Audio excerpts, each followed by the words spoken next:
So in exchange for a small favor, I will give you this show called Two for the Money. That's an offer you can't refuse.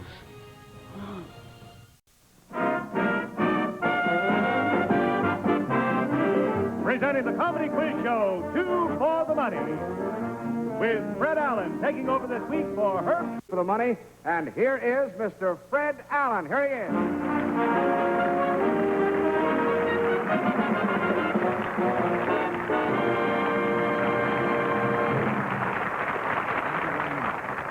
Thank you very much. Good evening, ladies and gentlemen.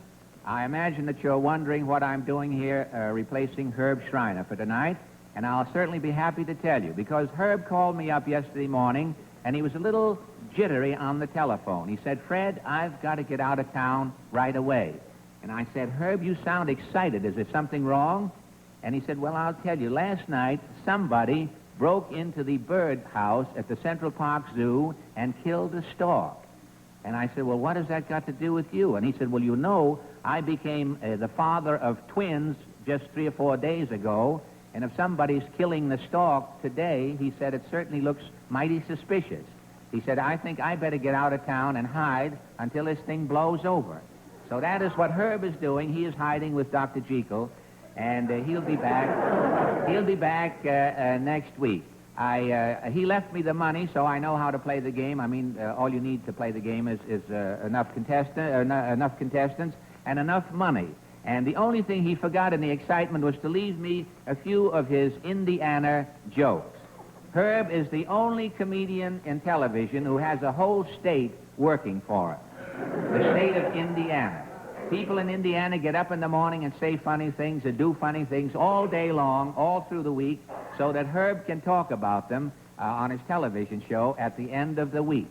And unfortunately, I wasn't born in Indiana. I came from Boston, and we didn't have any characters up there. As far as I know. We may have been characters and not known it, but the only person we had that you could talk about was a part-time philanthropist up there. An old gentleman who didn't choose to give away money. His philanthropy concerned doing good deeds. And this old gentleman used to stand around the supermarket up home, and if a person came in with no thumbs, he would help this person pick out a good cantaloupe.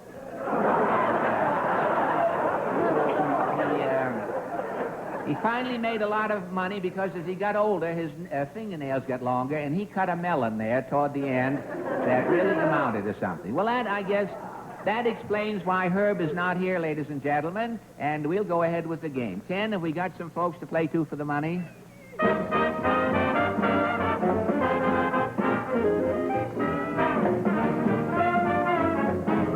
to meet our first two contestants to play Two for the Money. I want you to meet Mrs. Marie McQuiggan, a sales representative from Brooklyn, and Mr. Joseph Morris, a uranium prospector from Ridgewood, New Jersey. Oh, really? Well, thank you very much. Well, Mrs. McGuigan and Mr. Morris, we want you to have 2 cartons of Old Golds for your smoking pleasure, with the compliments of the company and the compliments of the absent Mr. Schreiner. Now, Mrs. McGuigan, you are a sales representative. What exactly do you sell? I sell ladies' corsets. Oh, ladies' corsets you do, really? I didn't know that ladies' corsets, ladies wore corsets today. Oh, yes. I thought that the corset went out of favor with the beaded watch fob and the pen wiper years ago. No, many ladies wear corsets. Oh, they do really? Well, has the corset progressed? Has it kept abreast of the times?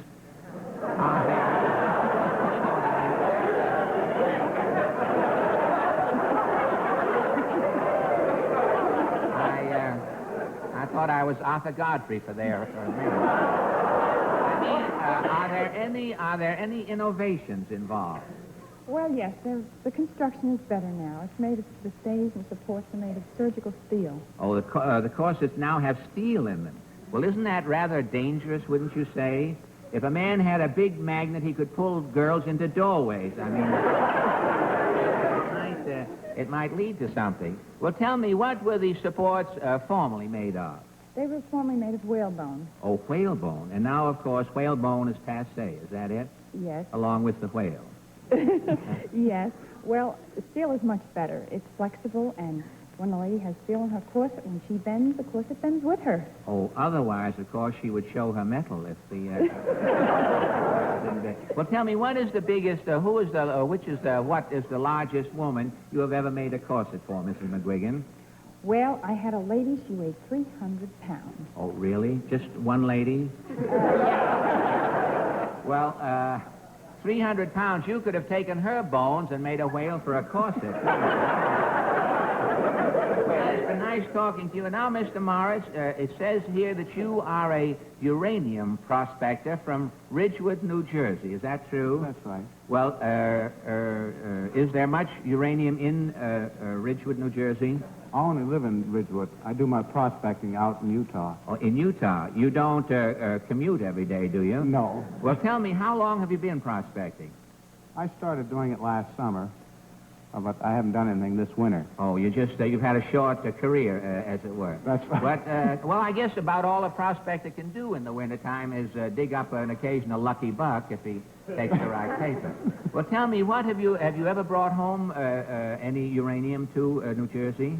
Not this time, Fred. I did bring home some dinosaur bones. Dinosaur bones? Yeah. A poor substitute, I would think. Tell me, that would make a lumpy atom bomb if you started to make instead of uranium. Well, you probably, with your dinosaur bones, you probably didn't make any money, but you possibly can make the biggest bowl of soup in Ridgewood, if that's true. Well, it's been nice talking to you, and I don't want to hold you up now. I want you to have access to the money, and we're going to start playing the game, Two for the Money. And here's a gentleman who's going to explain the game to you, and who is the custodian of the questions from Rutgers University, Dr. Mason Gross. Now, Dr. Gross, will you explain our game to the contestants here, Mrs. McGuigan and Mr. Morris? Thank you very much, Fred. Yes. The game goes like this. You ask the contestants 3 questions, and they give as many answers as they can in 15 seconds. But watch out for this buzzer. If they give a wrong answer or repeat themselves or answer out of turn, then I buzz. Oh, that is a raucous sound, isn't it? Well, at least that's true for that round, Fred, I'm afraid. Really? Now, let's start off with this one, shall we? And it's worth $5 an answer. Well, thank you very much. Of course, this is all new to me. We're all playing it together for the first time. Well, this first question pays $5 for every correct answer. Now, which one would like to lead off? Mrs. McGuigan? All right, Would you I go will. first? All right. Now, badminton is one of the many sports in which one object is struck with another. Now, when the bell sounds, name as many games or sports as you can in which one object is hit with another. Ready? Baseball. Right. Badminton, Yes. Hockey. Hockey, right. tennis, Tennis, right.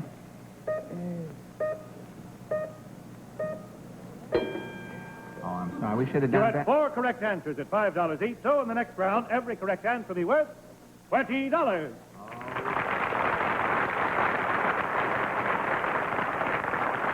We should have done better with that. We should have had soccer where people hit the ball with their heads, an object, you know, thing. Well, the second question pays $20 for every correct answer. Now, when the bell sounds, name as many as you can of the principal mountain ranges of the world. Ready? Rocky Mountains. Right. Blue Ridge Mountains, Uh-huh. Himalayas. Uh-huh.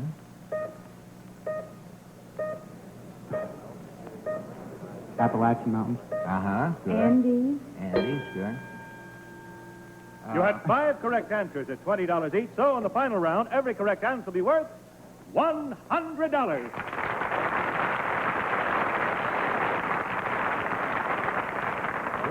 We had enough time in there. We could have put another mountain in there. We had plenty of room for it there. When you had the Andes, I thought, sure, you'd come back with the Amos Mountains, because they go along with the Andes. Well, the third question pays $100 for every correct answer. Well, we're piling it up now. If we can speed up a little, we can put Herb out of work. He'll have nothing to come back to. When the bell sounds, the one who starts gives the name of a president, like Harry Truman. And the other must then name some other famous man with the same first name, like Harry James. Now go through with as many as you can. Ready? Harry Truman. Right.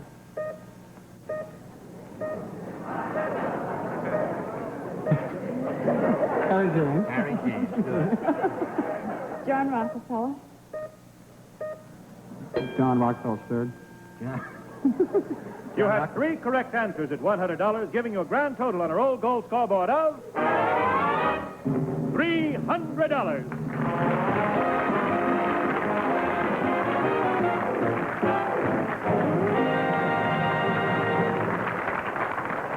Well, we've made a little start. Well, now, Ken, who's next to play 2 for the money? Fred, I want you to meet Miss Julia Budwell, who is from Lynchburg, Virginia, and Mr. Morty Montell, a shoe salesman from Newark, New Jersey. You're sure you know who these people are? I mean, before you introduce them to me. Well, all right, folks, before we start, we want you to have, with our compliments, a carton of Old Golds, the king size, and a carton of Old Golds, Miss Budwell, the regular size. We hope you enjoy them. Now, Miss Budwell, you are from Lynchburg, Virginia. No, I'm not. Oh, you're not really? It says here you couldn't move to Lynchburg to make this card come out proper. Where do you come? I'm from Crewe, Virginia. Crewe, Virginia? Yes. Is that where the people go to get their hair cut, those Crewe haircut people you see on TV? Yes. Well, tell me, it is in the South, though, That's right. Crewe. I never heard of Crewe, except in a boat. Tell me, how do you like it up here in the North? Well, I like y'all just fine, except I'm allergic. You're allergic? You're not allergic to the whole North, I hope. Well, no, the doctor just told me I was allergic to dogs and trees. Oh, to dogs and trees. Well, that, of course, is not too bad. If the real trouble would be if a dog was allergic to a tree, then there would be real. You're in a happy position there, I would say. Tell me, are you allergic to all dogs and all trees? Well, no, just to fairy dogs and timothy trees. Oh, this is a... Furry dogs and timothy trees. Say, you've got a couple of dandies going there, haven't you? Tell me, well, the doctor who gave your allergy test wasn't a veterinarian, was he? No. He wasn't. Well, I'd like to talk to you about this a little later on. I want to talk to Mr. Mantell for a second here. Mr. Morty Mantell. Do you mind if I call you Morty? No, sir. Is that what your friends call you? No, they call me Shorty. They call you Shorty Morty? How short are you? I'm 5'2", Mr. Allen. 5'2". And you are a shoe salesman, Yes, huh? sir. Well, you are not far from your work, are you? You don't demonstrate the Adler shoes by any chance, do you? No, sir. Say, incidentally, Julia, you're not allergic to shoe trees by any chance, are you? I thought being next to Mr. Mantell might upset you there. Well, tell me, Morty or Shorty, your shoe store is in Newark, I see. You live in Newark, too? Yes, sir. I was born in Newark. I was raised in Newark. I went to school in Newark, and I got married in Newark. You did, really? You have certainly done everything a man can do in Newark except get out of Newark. I take it, then, that you are fond of Newark. Yes, sir. I like Newark than I do New York. You do, really? Well, why? What has Newark got that New York hasn't got? We have 2 burlesque theaters. 2 burlesque theaters.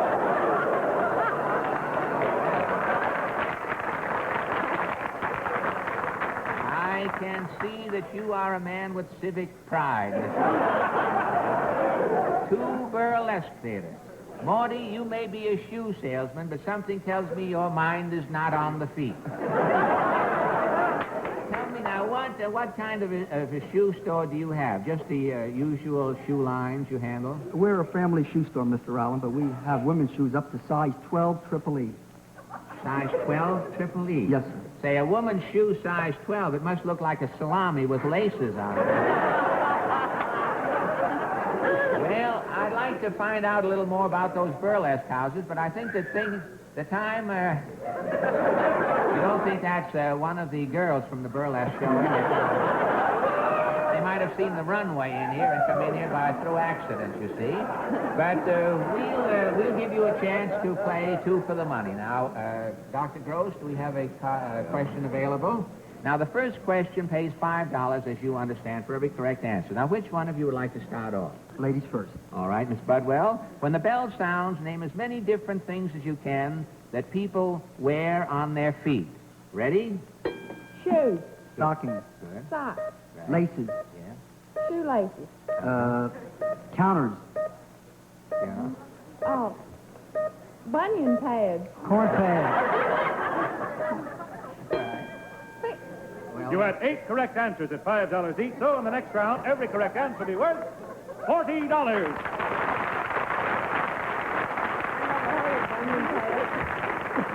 Good morning.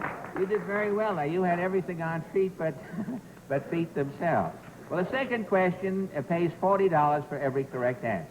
Now, the sports section in one of many, the sports section, I can't even read the thing. We must get a literate man to take this job. The sports section is one of many sections you might find in a Sunday newspaper. Now, when the bell sounds, name as many as you can of the various sections and features you might find in a Sunday newspaper. Ready? Classified ads. Want ads. Right. Business news. Business opportunities. Fashion. Financial section. Commercial news. Comics. Editorials. Obituaries. You had 10 correct answers at $40 each. So in the final round, every correct answer will be worth $400.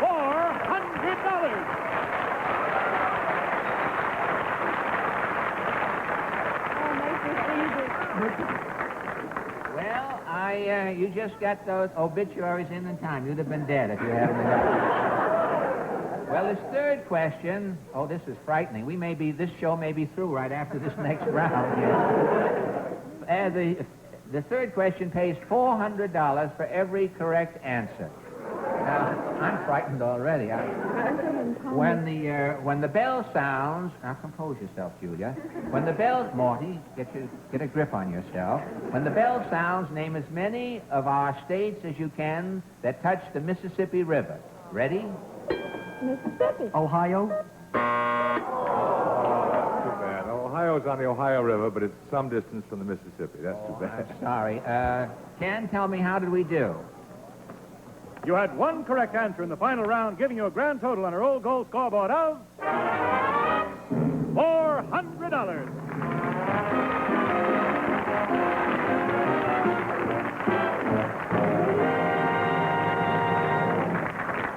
Now, Ken, who is next to play 2 for the money? Fred, I want you to meet Miss Lila Spinner, who is in training at Lord & Taylor's store, and Mr. Paul Schreiner, a newly elected mayor.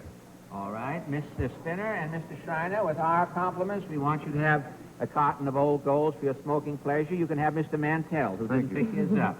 I guess you couldn't get him through the Holland Tunnel going back to Newark.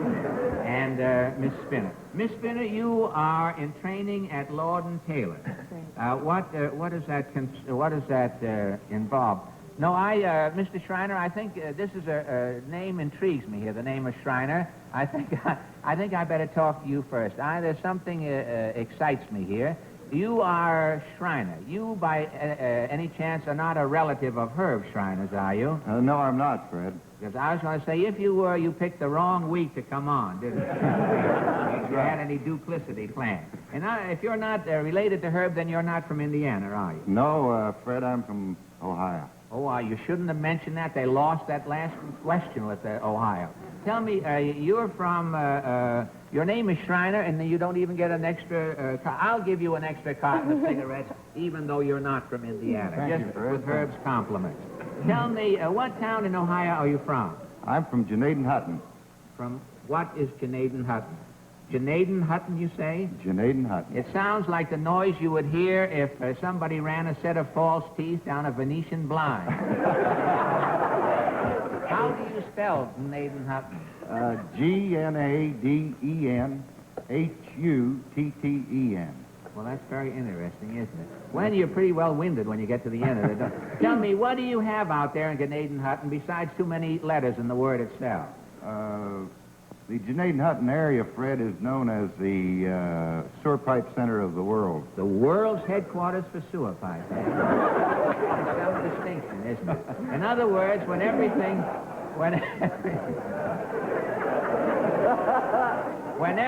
goes down the drain, people can thank Janaden Hutton. Well, Mr. Spinner, now it says here, I said before, you are training at Lord & Taylor. You mean that you are running around the store trying to get into condition there? Is that what the training consists of? No, I will advance in Lord & Taylor according to my own ability on the steps of the ladder of success. Oh, your training is a sort of a school there? That's right. Well, what is your ambition? What would you like to be? I'd like to run Lord and Taylor. You'd like to be the head of Lord and Yes. Taylor, would you really? Do Lord and Taylor know anything about you? They do now. I thought if you were trying to get the business, they'd probably give you the business, and then you'd have a happy arrangement there. Well, I'm not going to stop you and hold you up to, we haven't had much money going out up to now, and I want you to have a chance to play two for the money, and if Dr. Gross will give us a question, we'll get underway here. Now, the first question, as you know, pays it's in my mind to give money away. $5 every correct answer. Now, which one of you would like to start first? Mr. Schreiner? I'll start first. All right. When the bell sounds, the one who starts names any country in the world, and the other must then name the largest city in that country. Ready? England. London. United States. New York City. France. Paris.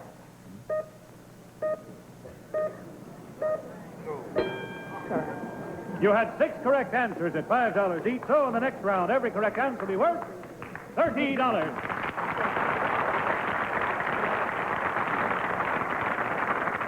Gosh, I'm sorry. You're probably just tired out mentioning Grenadian Hutton so much so often. Scared to death, Fred. Well, no, are you really? Absolutely. Well, you should have come in a sewer pipe here, incognito tonight. We never would have caught you.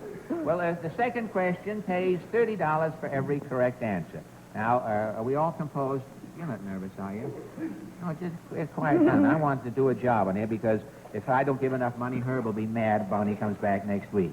Now, when the bell sounds, name as many full-grown, four-legged animals as you can that might normally be hidden under a man's hat. Ready? Mouse. Right. Rabbit. Good. Rat. Dog. Cat. Skunk. Mole. Mouse. You had 8 correct answers at $30 each, so in the final round, every correct answer will be worth $240.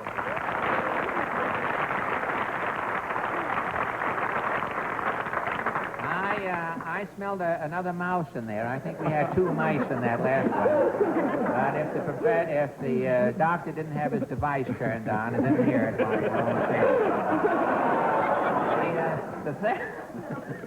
he's trying to help us give it away tonight. But the third question pays $200 for every correct answer. Now, we've made some progress now. This question is kind of an alphabet game. Now, when the bell sounds, the one who starts gives any word that ends in the letter A, like sofa, S-O-F-A. The other then gives a word that ends in B. Now, continue alternating as far along the alphabet as you can go. Ready? Sofa. Right. Herb.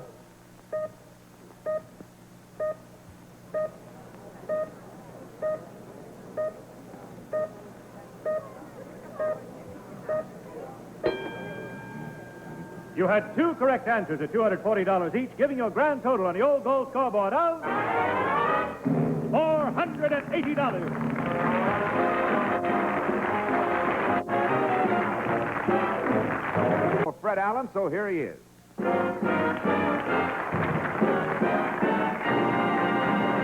Thank you very much, ladies and gentlemen. Tonight, we only gave away $1,180. Herb will be back with you next Saturday night, and Dennis and I will see you next Tuesday night with Judge for Yourself on another network. You know, it's funny, on another network, we always say, I don't even have time to tell you. I've been cut off. This is not my favorite network, and I am been cut off by the executives. Thanks a lot. See you next Tuesday. See you next Saturday with Herb.